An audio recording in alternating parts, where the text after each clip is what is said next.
And off we go. So last time we were talking about triple integrals. Recall that the big idea of a triple integral is it's pretty much the same idea as a double integral, except that instead of imagining some quantity, let's just say mass for convenience, distributed over an area, into which we chop it up into little sub-rectangles and chop it up, add it up, and the summation is a double integral. The big difference is that we're no longer chopping up an area. We are now chopping up a three-dimensional solid into little sub-boxes, I like to call them, each of which has a volume instead of an area. So density in this case means quantity, again, let's say mass per unit volume. Actually, the more familiar concept of density, right? But anyway, mass per unit volume, and multiplying by volume gives us mass, which we then add up over the entire solid to get a triple integral. Now, again, I warn you against relying too much on the graph point of view, for example, on double integrals, likewise single variable integrals, because it sets you up for a pattern that can't continue.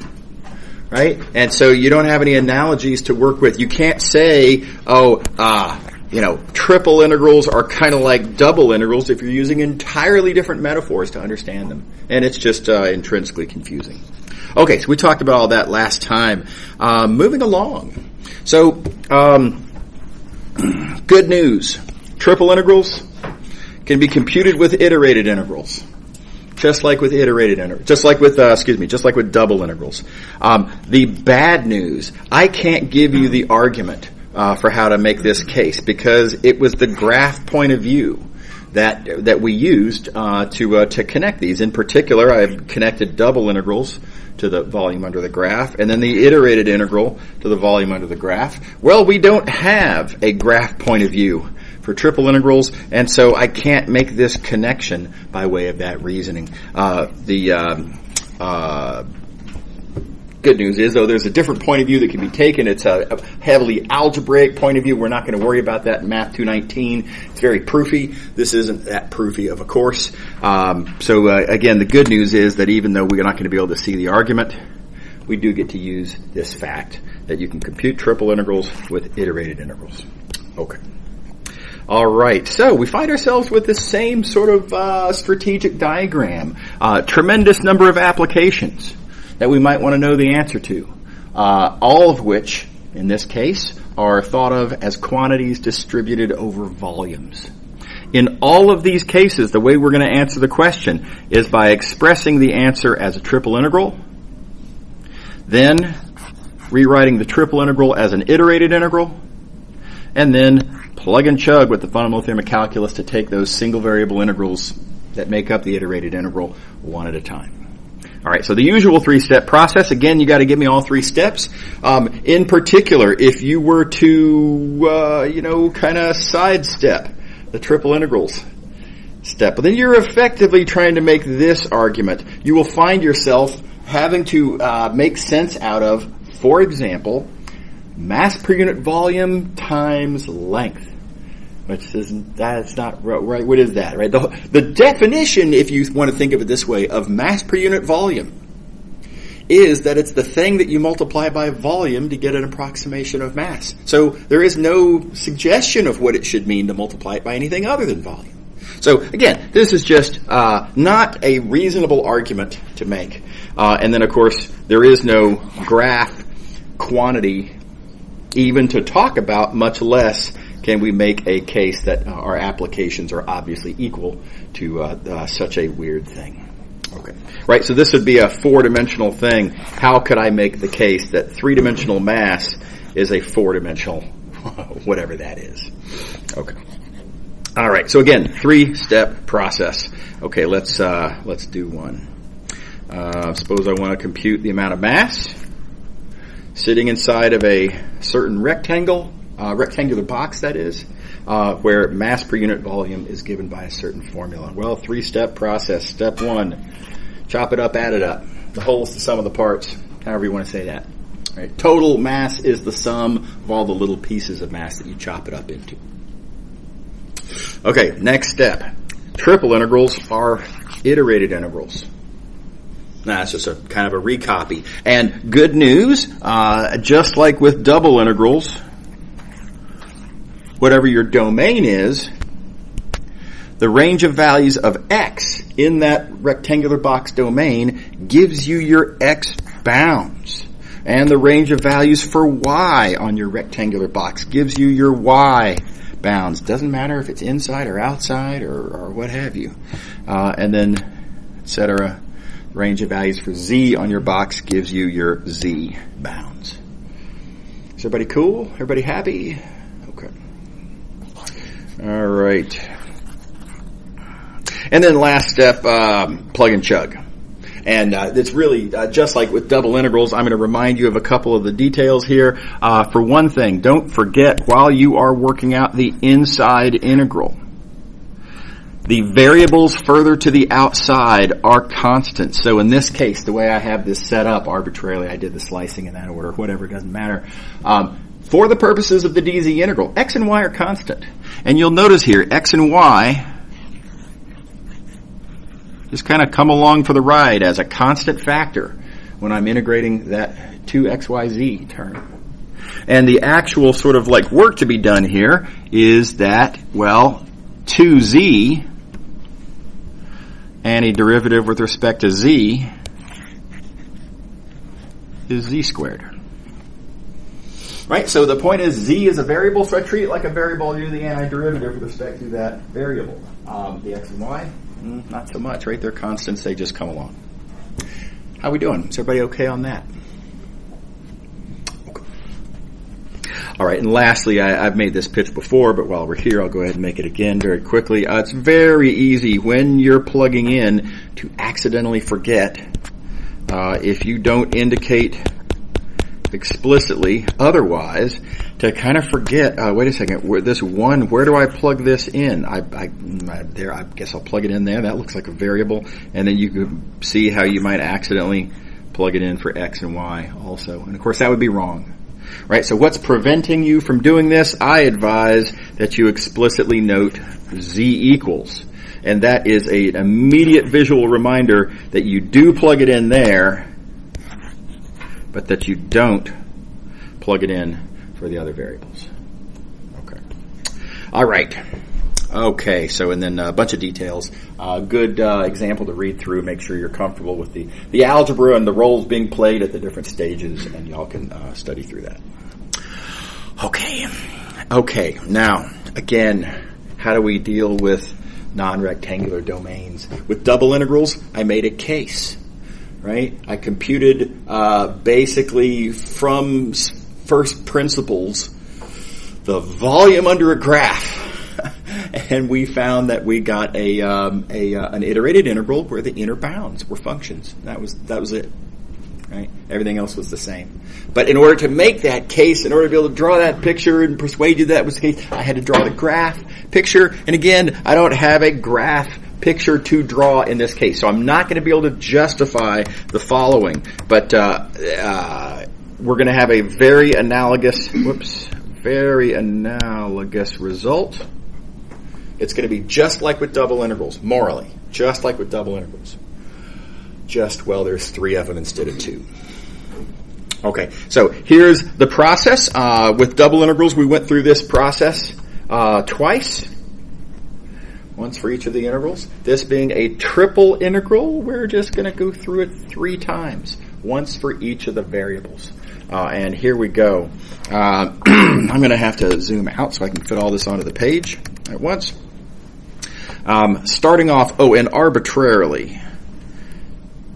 No particular reason. This is an abstract example. This shape is not the point here. But no particular reason, arbitrarily, I'm going to do my x slicing on the outside, and then y, and then z. There are, of course, several options, and it doesn't matter why I'm doing this one. It's totally arbitrary. But step 1, as we slice in the x direction,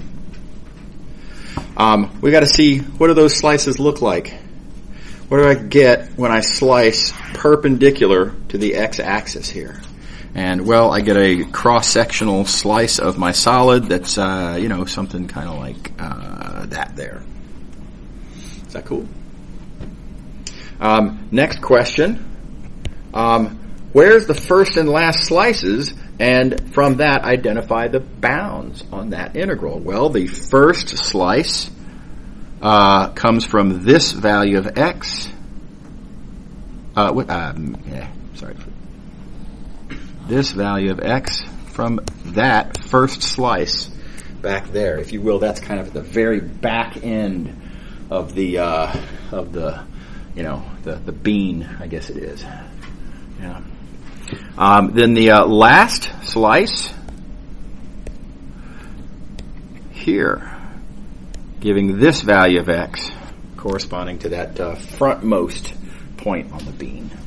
Is everybody with me? Yeah. I'm trying to visualize this. Slicing with like little cuboids. With little what now? Cuboids, like are we slicing those? No, we're slicing with by looking at single values of the given variable. So here we're starting off going in the x direction. So we're looking one value at a time at different values of x. And a single value of x means x is a constant, which gives us a plane like that. And so I'm imagining, for example, how does this bean get sliced up by a vertical plane like that? And then that's going to give me a sort of a flat cross section like that. And the variables that you use are like, sorry, and the values of the variable are given? No, they're not given. You talking about the bounds? Like, I mean, like the x1, x2, x3. Like, do you pick No, you're going to have to solve for that. And the way you solve for x1 comes from where the first slice is. That's the x slice. That's the farthest back in the center. How do you decide what the first slice is? It's going to be different in every question. You have to look at the picture and just infer from the picture where is the furthest point back. It's going to be different in every question. Yeah. So right now we're going to do a bunch of examples, and you'll see some methods for how to actually do that. But for the moment, I just wanted to do the broad stroke, big picture of how this works. We'll get into some details later. Is that cool? Yeah. All right. Okay. So first slice gives me my lower bound. Last slice gives me my upper bound, and repeat. So notice down here for my x bounds, I've got my x1 and my x2, and now I'm just going to fix a value of x and, like I say, repeat. Go on to the next variable. Let's see here. Okay, so we're fixing x. We're focusing our attention now on this x slice. A lot of students are worried at a time like this that means that we won't, for example, ever get to points like that one. Right? Not so. That point there is an x. It's on this x slice back here. So we'll get to it. We'll get to it for a different value of x. Right? This x here is going to range over all possible values from x1 to x2. So fear not. Right?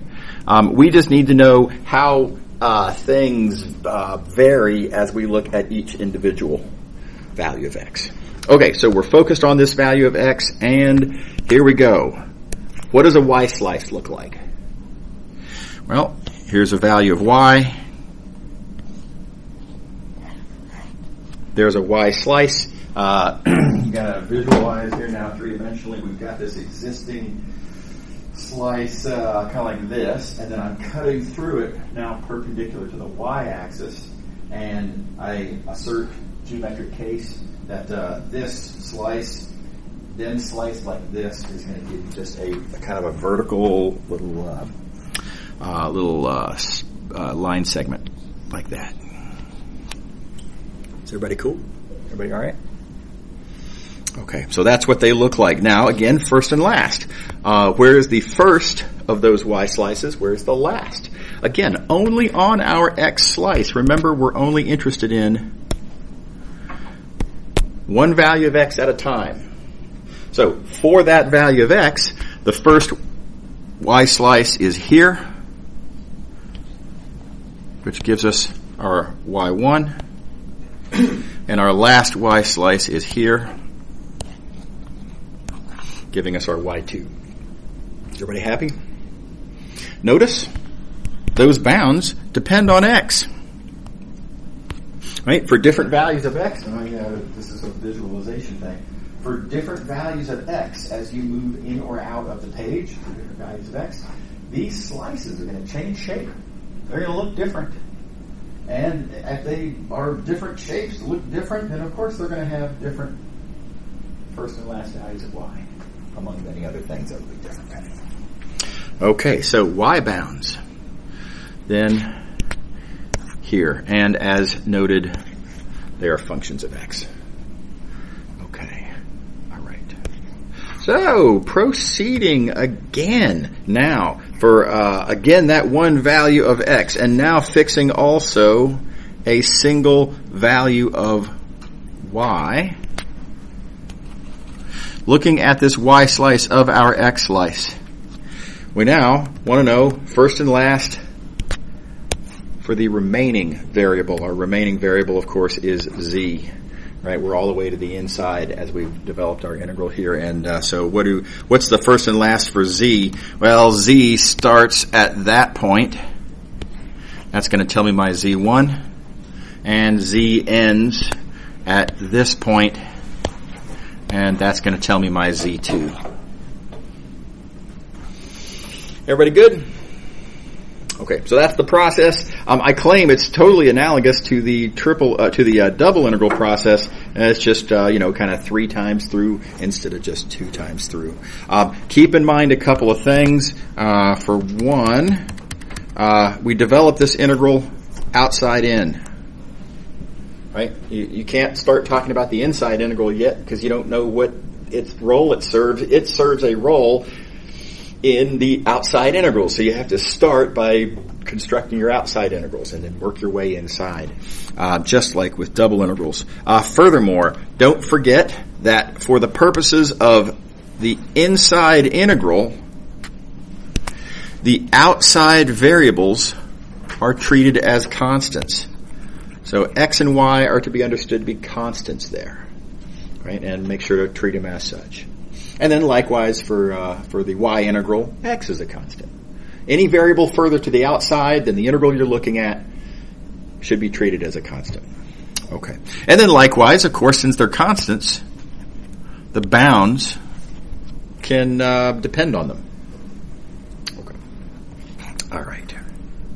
All right. And lastly, the way that we find all these bounds, it's just like with double integrals. We're going to understand bounds by which points define them. Those points we're going to understand by which surfaces that we see them as being on. And those surfaces we're going to understand by way of their equations, and which we will then solve for the bounds that we're looking for. Okay, let's see an example. There we go. Oops. Zoom back in. Here we go. Okay, so we've got here a tetrahedron defined by 4 planes. 3 easy planes and 1 less, but still somewhat easy plane. So tetrahedron there. And let's rewrite a triple integral as an iterated integral. Notice again, this is a phase 2 thing. I'm not, for the purposes of this question, interested in where this triple integral came from. Maybe we're computing the mass inside of whatever, obelisk. Is that an obelisk? Maybe we're computing the amount of space that I need to air condition. Air conditioners are rated for certain numbers of cubic feet of space. Maybe I'm computing the number of cubic feet. Whatever. Okay, where the integral came from, not our problem. We're just going to deal with the integral. And then furthermore, what are we going to do with this iterated integral? Well, compute methods we've talked about before. I'm not going to worry about that in this either. We're just going to focus just on this translation. Okay, so there are 6 different orders that you can choose for your differentials. I picked this one out of thin air. Notice it's a highly symmetric domain, so you wouldn't think it would matter. We'll talk in a few minutes about good choices and bad choices of how to order your differentials. For the moment, we're just going to run with this one. Okay, so x. What do my x slices look like? What does it look like when you slice perpendicular to that axis? Well, you get a triangle. Everybody good? Appeal to the picture, by the way. Very, very important to have a good picture. That's where we're going to get a lot of the statements that we're going to be asserting are going to come out of the picture. The picture is a huge part of the argument, in other words. So make sure to include a reasonable picture as you go through. Okay, so there's our slices. Where's the first one? The first one is back here. What can I say about that first slice? Well, a lot of things, but one thing that's pretty clear is that x is equal to 0 on that slice. After all, it's in the plane. X equals 0. Is that cool? All right. Where's the last x slice? Well, that's this point here. What can I say about that point? What do I know about that point? Well, I can see from the picture certain planes that it's on and certain planes that it's not on. Now, just to be clear about what it's not on, it is pretty clearly not on this plane, right? So that plane, that equation right there is not involved as we try to understand this, x2, our ending value of x. Not involved in the calculation because the point's not on that plane. How do I know? Picture. Everybody happy with that? So I emphasize the picture is huge. Okay, so what is it on? Well, it's, thank you, picture. It's on that plane, which has that equation. And it's on this plane, which has that equation. Oh, and it's also on, again, the picture is helping me out here, it's on this plane, which has that equation. So, trying to understand this x bound, interested in this point as this upper, sort of last value of x, and well, it's got to satisfy all three of these equations. And again, once you have the equations noted, then keep in mind we're looking for an x bound, so we're going to solve for x in that equation, and there we go. We get x equals 1. Yay? Nay? Everybody okay? Okay. All right, so now we fix a value of x. There's our x slice. Now we move on to y. What do y slices of this x slice look like? There's the first one. There's a generic one. There's the last one. Again, we got to think about first and last. The first slice is there, which very conveniently is in this plane, y equals 0. So what's the value of y? Somewhere in the plane y equals 0. Well, it's 0. Nothing to it. Sometimes the fish jump in the boat. Nice little freebie there. But then, now moving on, the last value of y, or last y slice. Tricky. What do I know about this point? Being very careful. First, don't forget, we've already set x. X is fixed. X is known, as it were. For the purposes of the y integral, x is known.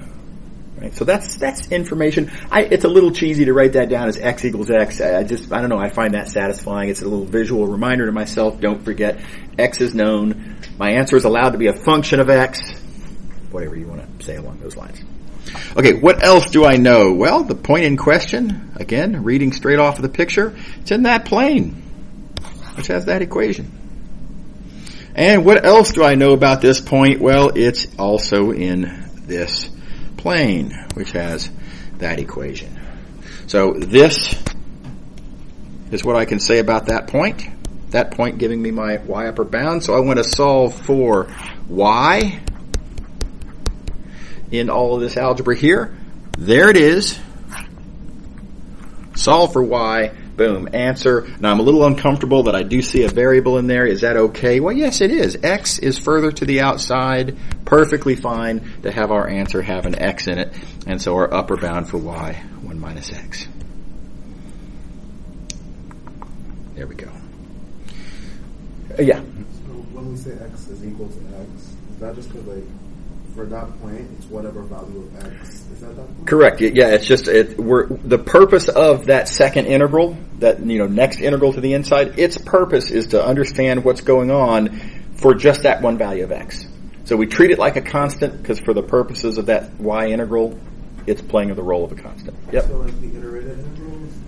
So like when you're, is it the same as like when you're structuring a double integral where each successive thingy has to be a function of the outside? That's correct. That's exactly right. It's just that now there's kind of 3 of them instead of 2. So yeah, this integral here, the variables further to the outside are constant. And then likewise for this integral here, the variable, now there's only one of them here, the variable further to the outside is constant. Yeah. Totally. Okay. So we got our x bounds, we got our y bounds. Now we fix both x and y. Previously x was fixed. Now also y is fixed. So we are now entirely on just that little line segment. And we need to understand the range of values of z. So z, okay, well, there's the first point. It's in the plane z equals 0. What's the value of z? When z equals 0, well, it's 0.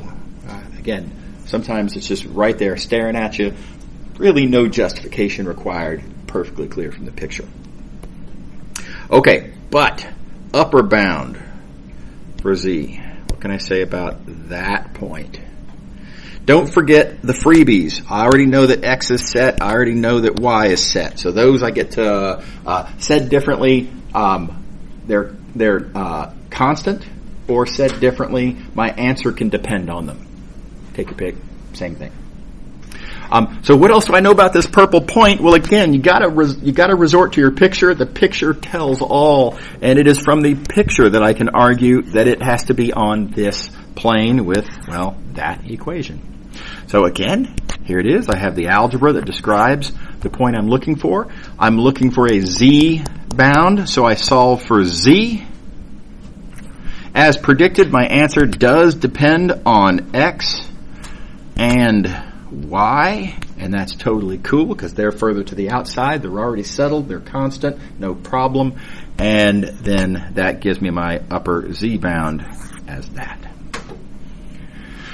Okay, now, does everybody see the process? And I emphasize the distinction between do you believe the answer I came up with versus do you see the specific details of the process that got us there? The process is what I want to focus on.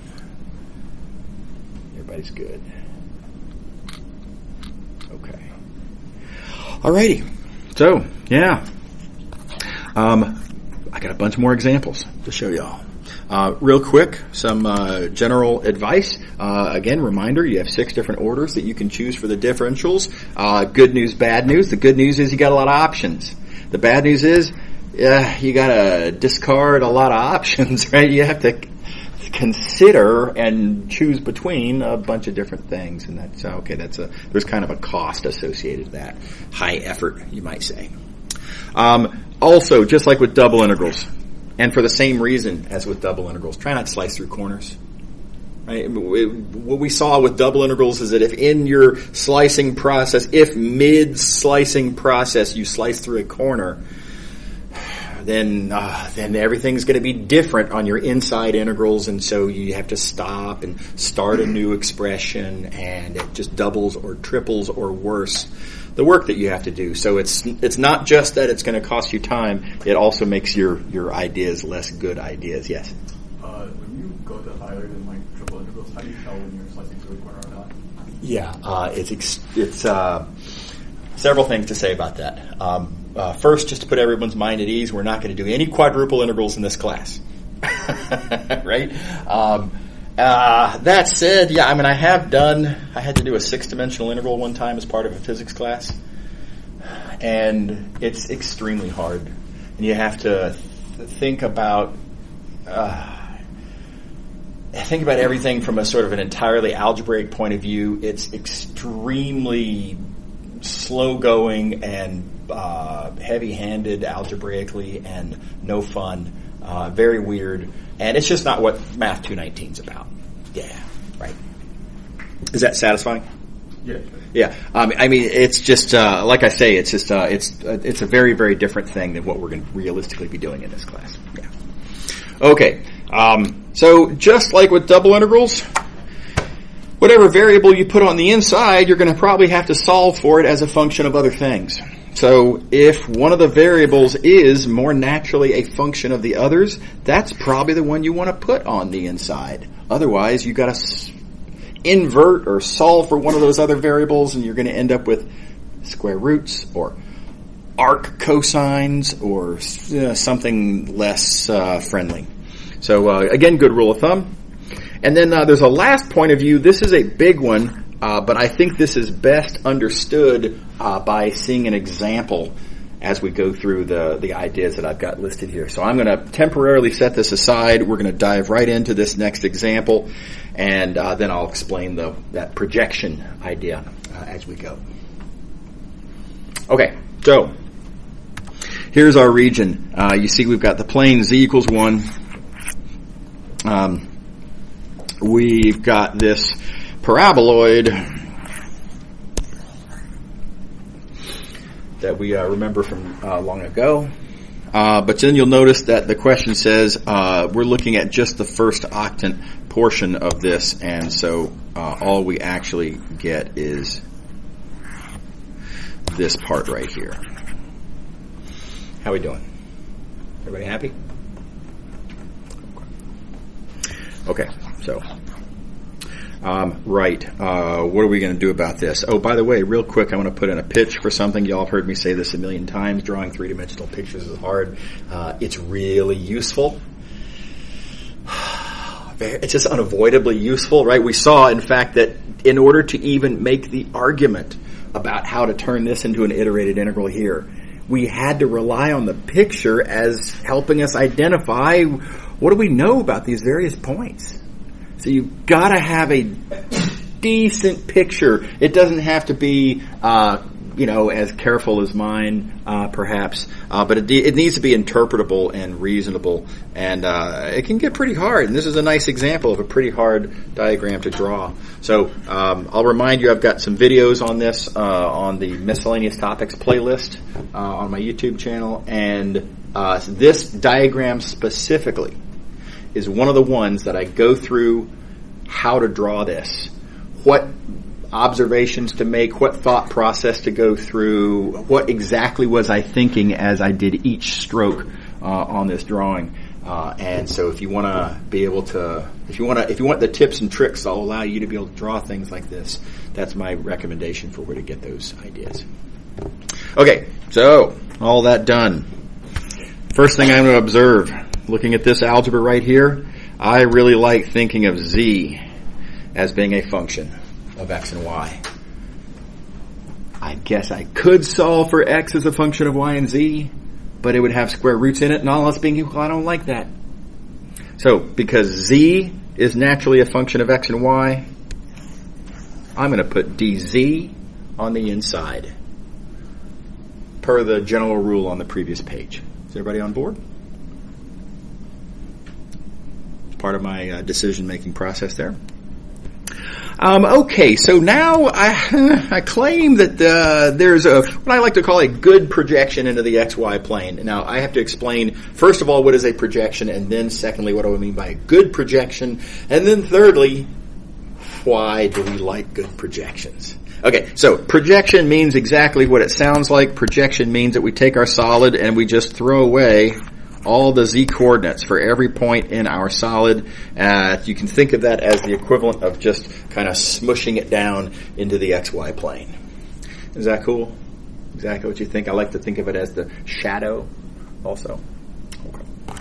All right, so that's a projection. I claim this is a good projection. What do I mean by that? I mean a couple of things. First of all, the shadow itself is a reasonably nice shape back up to here. The shadow is, well, I'm not scared of this shadow. I'm perfectly happy to deal with a quarter disc. Not that big a deal. Okay. What else do I mean by this? Good projection. Well, I mean that the top surface is nice, and likewise that the bottom surface is nice. Now let me tell you what I mean by the top surface and the bottom surface. Back on this picture. Looking at a point in the shadow. Looking at the part of the solid directly above that point.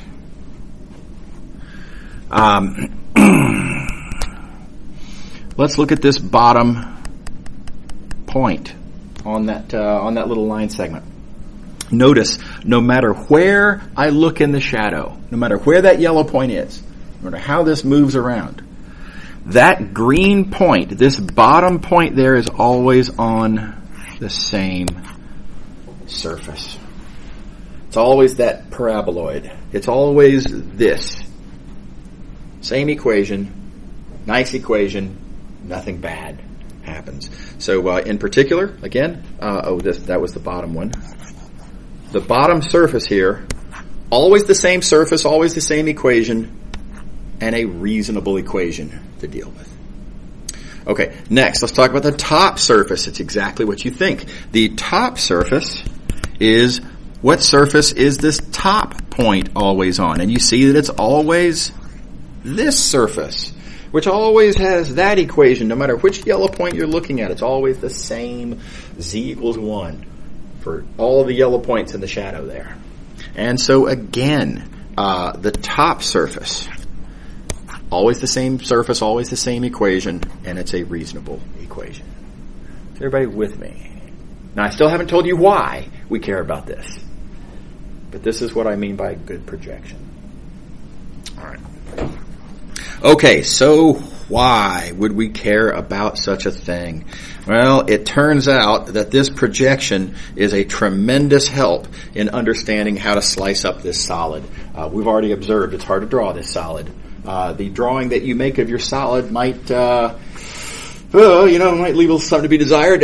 Very understandable. It's a hard thing to draw, right? It might be that when you try to draw, for example, a Y slice of your solid, maybe you might find that a little confusing to make sense out of, right? Totally reasonable.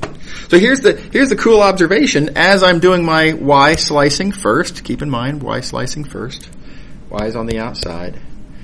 Notice my first Y slice on my solid has the same value of Y as the first Y slice of the shadow. So the solid and the shadow have the same starting value of Y. And likewise, the last Y slice of my solid and the last Y slice of my shadow, also same value of Y. Furthermore, if I focus my attention on a single value of Y, looking at a single particular Y slice, and now asking what's the deal with the X slices, right? As I go on, now I'm thinking about the X bound. Well, my first X slice on the solid is there. On the, and I forgot to make my Y slice. And on the shadow is there. Again, same X coordinate. And et cetera, the last X slice on my solid is the same as the last X slice on my shadow. So, really nice punchline. If I'm interested in these outside two bounds, and if I'm looking at the shadow in the corresponding, you'll notice here, XY plane, don't even have to look at your solid. All you have to do is understand the shadow.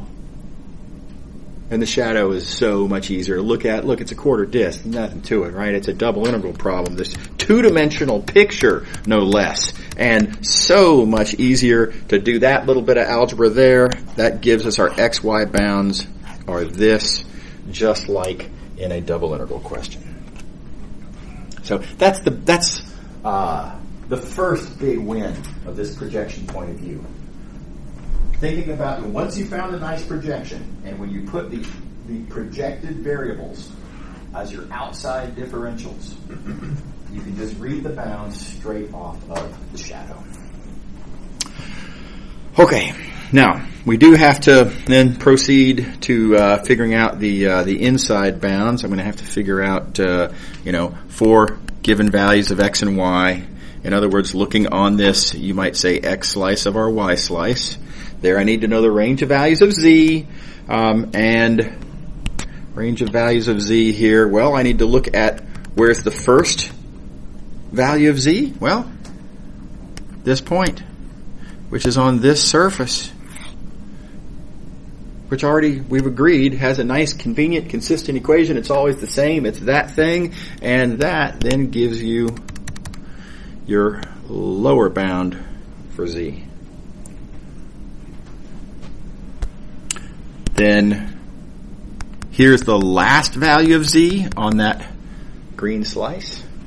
That is always on this surface, which has that equation. Again, previously arranged. Always the same equation, always a reasonably nice equation, and that gives you your upper bound for Z. So basically, when you find a good projection with a good shadow, good top and bottom surfaces, you're in business. You can get the outside bounds by looking at the shadow. You can get the inside bounds simply by looking at the easily identified top and bottom surfaces. Okay, I'm a big fan of this trick. I think it's underappreciated. I think it makes triple integrals so much easier, so much of the time. And I've got several more examples to show how great this works. So here we go. Let's look at the unit ball. Easy to draw. Alone, right? Drawing a ball, you just draw a circle, nothing to it. But surprisingly hard to draw the slices. I appeal to your geometric intuition that if you take an X slice, then you're going to get something like this, which, if you then take, for example, Z slices of it, you would get something like that, and yet still the picture is pretty three-dimensional, and I don't know, I just find this a little bit more challenging than you would think it would end up being. So let me show you the easier way to do it. Side note, I do think it's a healthy exercise to go ahead and think through this, do your slice, look at your slice of your slice, think of the slices of the slices of the slice, go through the same process that we did in the last examples. Let's do a little, mathematical weightlifting, give it a shot. But here's the easier way to do it. Let's think about projections. Now, this is a ball. It's highly symmetric. I can project to any coordinate plane I want. It's all kind of the same. Just to show I can, I'm going to go into the XZ plane, where the shadow kind of looks like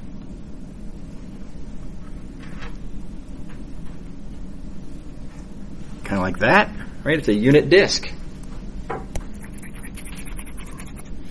in the XZ plane. Everybody buy it? Unit disk is easy to find the bounds. We're 2/3 of the way done. Right? It's got a really nice shadow, and the bounds on the unit disk, in some sense, we already know, right?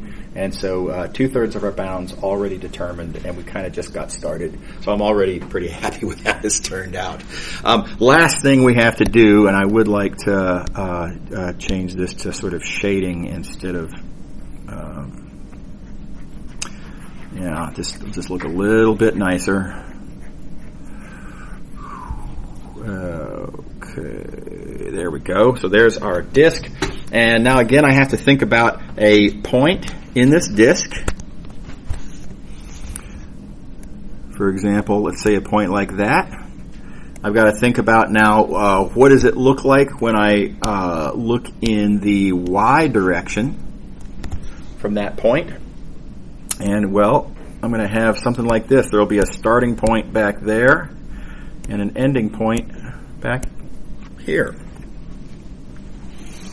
And so to find my inside bounds, to find my dy bounds, I just need to say, okay, well, what do I know about each of these points that are my first and last Y slices? What do I know about them? It's all the algebra.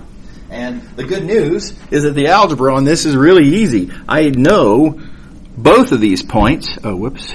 Color choices. Both of these points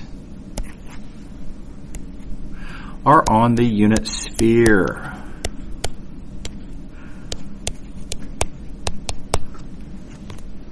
Yeah. Just again. again, appeal to the picture.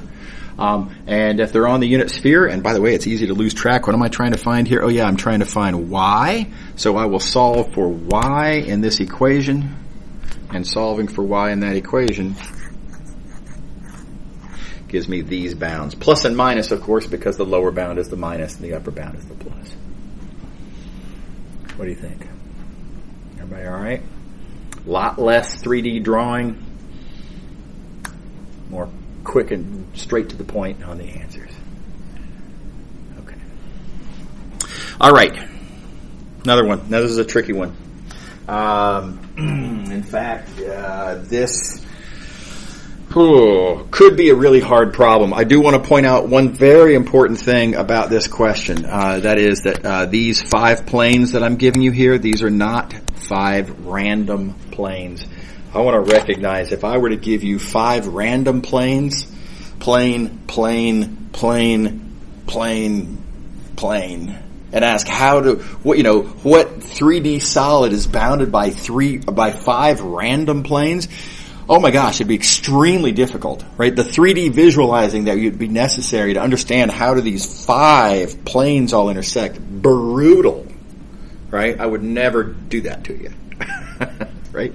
Okay, so very importantly, these are not random planes. There's some extremely nice information I can say about most of these planes. Here's the first one. These 3 planes right here don't have any y's in them. And y'all may recall I made an observation back in chapter 1 about what you can say about a plane if the equation of that plane doesn't have any y's in it.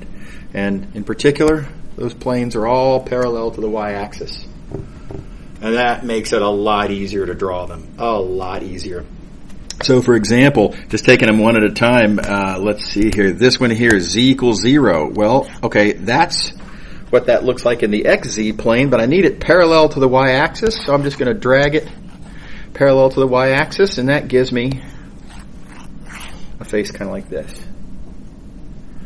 And then likewise, let's look at this plane, z equals x. Well, that's easy to draw in the xz plane, but it's parallel to the y-axis, so I'm going to drag that parallel to the y-axis, and that gives me something like that, etc., etc. Altogether, you might combine all of this into one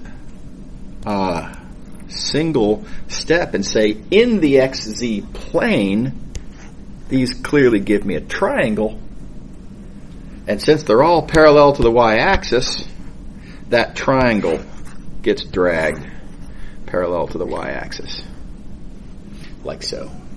So, what altogether this tells us is that these 3 planes define a prism. Everybody on board? Okay. More good news.